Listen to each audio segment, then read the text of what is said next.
With Now Home Entertainment Celebrities Katniel, Redine at Lizken sa iisang larawan, muling nag-viral Monday, December 25, 2023 at 8:37 p.m. by Maris Gulf Erica 2 minuto read. Muling nag-viral ang larawan ng ilang kapamilya love teams sa iisang larawan. Kuha ito sa ABS-CBN Christmas Station ID noong 2015 na may pamagat na, "Thank you for the love." Lahat ng love teams na ito ay pawang naging real-life couple at dalawa ang nagkumpirmang hiwalay na umano. Ang pinakahuli nga ay ang Katniel na halos sabay na kinumpirma sa publiko ang kanilang relasyon. Bagong feature, tingnan ang mga balitang para sa iyo. Hanapin ang Recommended for You, block at mag-enjoy. Recommended for You, block at mag-enjoy.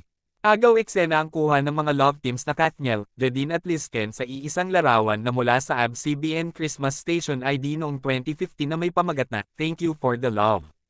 Katniel, Redine at Lizken sa iisang larawan, muling nag-viral, ABS-CBN YouTube, One Music PH, Source, Facebook. Sa naturang kuha makikita sina James Reid at Nadine Lustre, Catherine Bernardo at Daniel Padilla, Liza Soberano at Enrique Hill. Kapansin-pansin ito dahil bukod sa marami ang nagpapatugtog ng Christmas Station ID ng ABS-CBN mula pa noon, lahat ng love team na ito ay nagtapos na. Read also LJ Reyes, masayang ibinahagi ang first Christmas family photo nila ni Philip. Una narito ang Redine na naging real-life couple na nauwi sa hiwalayan. Pay attention, click, see first, under the, following, tab to see kami news on your newsfeed. Halos ganoon din ang Katniel na makalipas ang 11 taong relasyon, nauwi rin paghihiwalay kamakailan lamang. At ang Lizken na bagamat wala pang kumpirmasyon kung hiwalay na o patuloy pa rin ang kanilang off-cam relationship ay masasabing nagtapos na rin ang love team dahil sa paglisan ni Liza sa bansa upang tahakin ang kanyang kapalaran bilang artista abroad. Narito ang naturang larawan na ibinahagi rin ng One Music PH, kabi-kabilang love teams ang umusbong sa showbiz ng Pilipinas mula pa noon hanggang ngayon. Ito ay ang pagpareho ng isang aktor at isang aktres na minsay nauuwi sa totoong relasyon sa tunay na buhay. Ilan sa mga halimbawa nga nito ay ang Jadine, nina James Reid at Nadine Lustre, Katniel, nina Catherine Bernardo at Daniel Padilla at Lizken, nina Liza Soberano at Enrique Hill.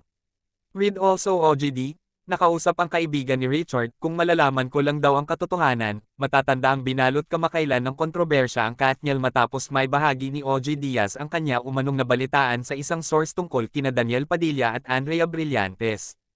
Inulan ito ng batikos na humantong pa sa puntong inakusahan si OG na nagpapakalap umano ng fake news.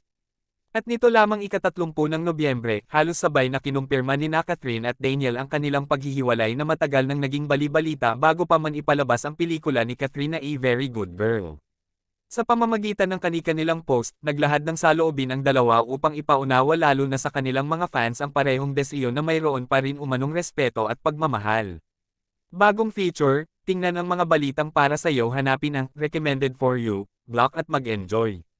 Source, kami.com.gh. Offers, Maris Gulf Erica Tags, LIZQUENKATHNIEL Latest NEWSJADINE Latest NEWSSHOWBIZ Couples Hot, JELAI Andres and John Gutierrez amidst home Tagalog Chloe San Jose. Sinupalpal ang commotion sa business class flight niya mula Paris Tuesday, August 13, 2024 at 9:32 p.m. by Glory May Monstrate 3 minuto read. Sinupalpal ni Chloe San Jose ang isang netizen na commotion sa kanyang kakayahan na mag-afford ng business class flight mula Paris. Kinwestiyon ng netizen ang kanyang edukasyon.